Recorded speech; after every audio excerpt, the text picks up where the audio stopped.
Paulie Malignaggi here for Paulie TV. The pay-per-view is behind us. Gervonta Davis and Garcia is done. Now we got the real fight, the Ryan Garcia fight, with Gervonta tentatively scheduled, I believe, for April 15th. This was supposed to be Gervonta's sort of tune-up fight for the Ryan Garcia fight.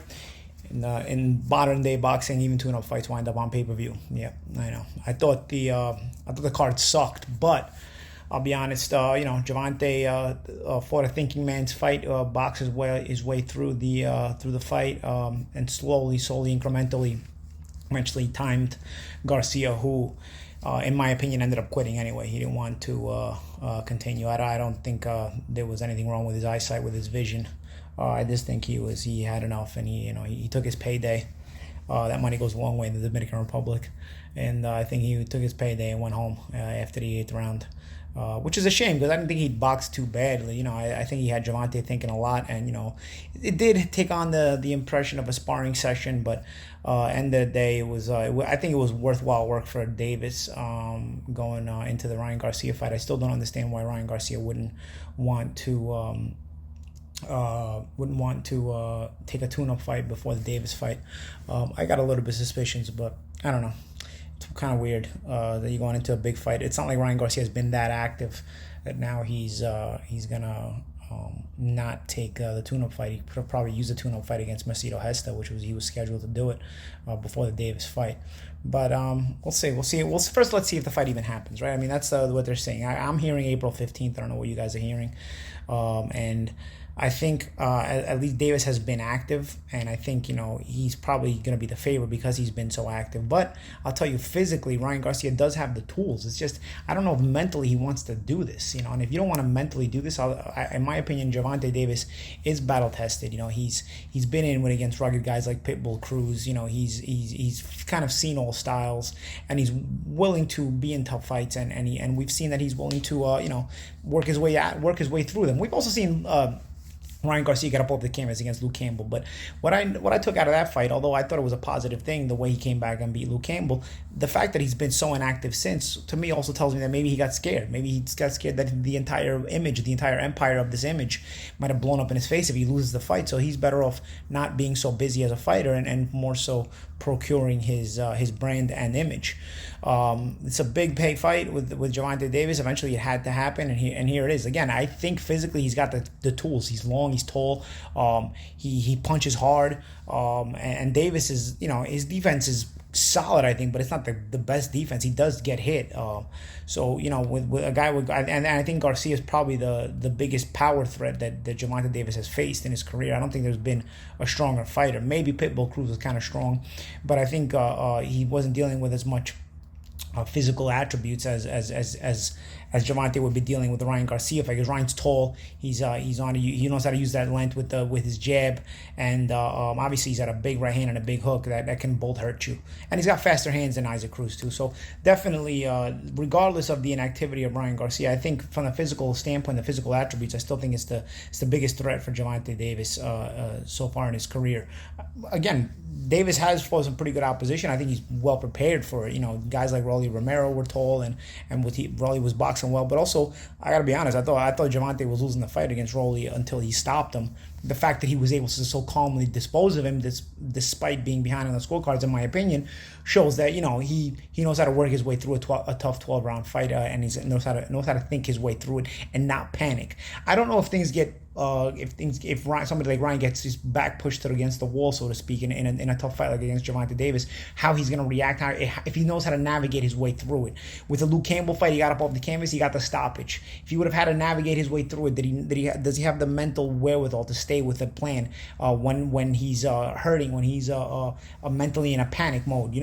One thing about Gervonta Davis, we know he can do that, and that's sort of the big question for me with the Ryan Garcia fight. If I didn't have these questions, I'd probably pick Garcia to win the fight, but because of these questions, they're not answered. I gotta pick Davis to win the fight. There's too many question marks around Ryan Garcia, and Davis keeps answering his question marks. I didn't think the fight was the most exciting fight over the past weekend. But it seemed like a sparring session. But still, nonetheless, Gervonta Davis always finds a way to win. He finds a way to think his way through things, and he gets the win. And I don't think he was ever really in a position to be threatened.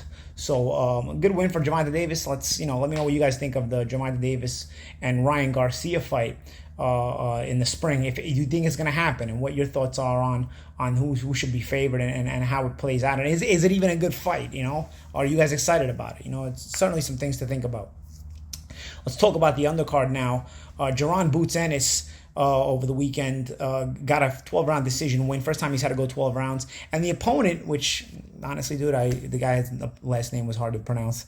I don't think he showed up to win, I'll be honest with you. But he was a durable guy. He knew how to give you problems. There are opponents that are like this. They just show up. They give you problems. They won't be a threat to beat you, but they'll maybe expose some flaws. But it's also tough to look good against a guy who's not really there to win. And I didn't think Jaron Ennis' opponent was really there to win over the weekend. I thought he was there to just, kind of, if you could go 12 rounds, it would be a moral victory, and he'd be able to do something that no one else has been able to do against Ennis. So it did show us some things like Ennis' footwork. Sometimes he's kind of walking forward instead of kind of shuffling forward. And I think, it's something that I notice Philly fighters do because they're so used to that toe-to-toe action. They just kind of walk to each other and fight. Where it doesn't always cost you, but at a high level, it could be costly at times. I just think Ennis was making certain mistakes because he's sort of, I don't know, he seems sort of disinterested at times. This is a kid, he's 29-0. He should have had a world title fight because of the logjam at the top caused by the Spence and Crawford traffic. That fight not happening. The rest of the whole welterweight division is cluttered up behind it with his logjam, and this guy's 29-0, and he's still not fought for a world title. So he's in his 30th pro fight against a guy like this. Sometimes you don't look your best because you're just mentally, you can't get up for the fight the same way anymore. You know what you deserve, and you're physically trained for the fight. Obviously, Ennis is in shape, but mentally, you're not looking to perfect the little tidbits for these kind of fights as you might for the bigger fights. You kind of lose interest, and it's sort of a natural tendency, I think, sometimes. So I don't really have criticism for Ennis despite some of the flaws he showed in the fight, because I really believe that it comes from just not getting what he deserves as far as the shots at the fighters that he should be fighting at this point in his career. And it's not fair to him, honestly. Whether we get Spence and Crawford at this point, the Ennis should get a shot at somebody. There are fighters that deserve to get shots at these guys if they're not going to fight each other.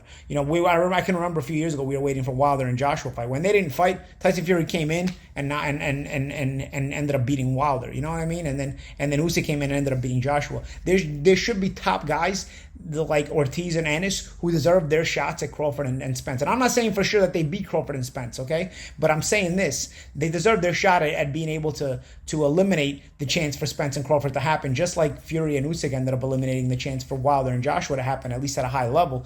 And now we're clamoring for Fury and Usyk, I believe Ennis deserves this shot, or otherwise you're possibly risking these kind of performances where he's fighting good fighters, but the guy's a good fighter, the guy he fought. The fact you can go 12 rounds with Ennis, yeah, it's an accomplishment, but he never showed up to win. And I think if he would have showed up to win, if he would have showed up to do a little bit more damage than land the occasional right hand and land and make Ennis look a little bit awkward on his feet at times, if he would have showed up to do a little bit more than that, if he would have showed up to try to win, I think Ennis would have got to him, because you're committing a little bit more, and that gives Ennis a chance to hurt you as well. So you don't get to see the best of a guy like Ennis, and he's also disinterested fighting guys like this.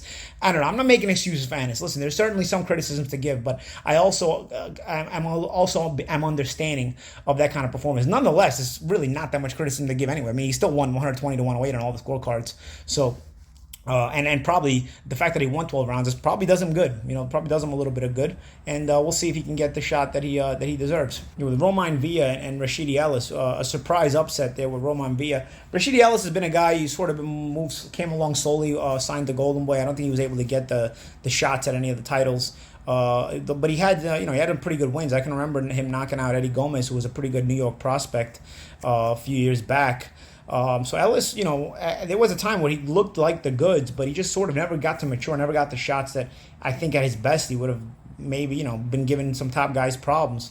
So you see, we got him here with Roman Villa, and Villa ended up giving him the problems. I thought Ellis boxed well at first, but the guy, one thing about these Mexicans, you can't let them get too close to where they start moving their hands, they start building momentum.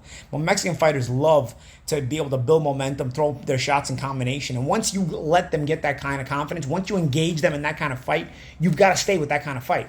The best way to, at least if, in my opinion, the way I used to try to fight Mexicans try to disengage them, box them from the outside if you got the speed. At least if you're the speedy kind of fighter like Rashidi Ellis is. Because obviously once Roman Villa was able to get close, yeah, Ellis was exchanging, he was fighting with him, but VR was the better fighter at that kind of fight. And also Ellis was uncomfortable. He looked uncomfortable because then what happens? You got to stay fighting that kind of fight at that point. Once you start engaging them, that's it. They're going to pick up the momentum and they're going to continue to engage you and force you to fight that kind of fight. So you're better off just using your speed and picking them apart and almost not letting them wake up if you are that kind of fighter. Which, like I said, I used to be that kind of fighter, and I think Rashidi Ellis also has that same kind of mentality, that same kind of speedy mentality of a fighter.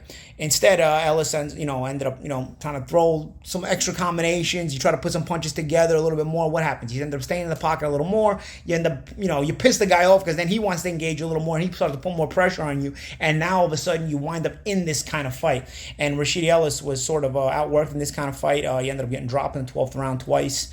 And you can just see the hourglass, the sand running out of the hourglass for Ellis. It was sort of tough to watch for him because he's a good prospect, he's a good fighter, but VR really did a good job of closing the gap, putting punches together, starting to land more cleanly, and really rocking him with good shots in the last round to put him down twice. He ends up winning a majority decision over Ellis. I know Ellis thought he won the fight, but the way he closed the fight, also the body language of the late part of the fight, the second half of the fight, it's not a good look. You can clearly see that it's not the kind of fight Ellis wants to be fighting. Even though he's fighting back, he's not fighting back adequately or not in the way that BR was doing. So he was much more effective. So it was a good fight. I thought that was probably the best fight of the card. It was a good fight because Ellis started out very well, but BR was able to close the gap and then pull out the fight with the two knockdowns at the end. The two knockdowns in the 12th round did wind up making the difference in the fight. So I didn't think it was a great card overall, but I think we've got some things to look forward to the future. I know Rashidi Ellis has said he wants to have a rematch with VR, and VR is willing to give it to him. And I thought that maybe being that Boots Ennis' fight was for the IBF interim title, that's the thing. You're trying to now make Ennis content with these interim titles because you're keeping him waiting. Again, to me it's total bullcrap. He should be able to get the shots at these big time fighters, but being that he got the IBF interim title and these guys just fought an eliminator of VR and Ellis, maybe VR gets a shot at Ennis next. But from what we saw in the post-fight interview, we saw that VR and Ellis might fight a rematch against one another. We'll see how that plays out as well. And of course in the spring, hopefully we get Gervonta Davis and Ryan Garcia. Let me know what you think of the card Saturday night. Let me know what you think of these matchups, how they were, and what do you think of the future, especially for Jerron Boots Ennis and also for the Gervonta Davis and Ryan Garcia fight. I'm Paulie Malignaggi, and this is Paulie TV.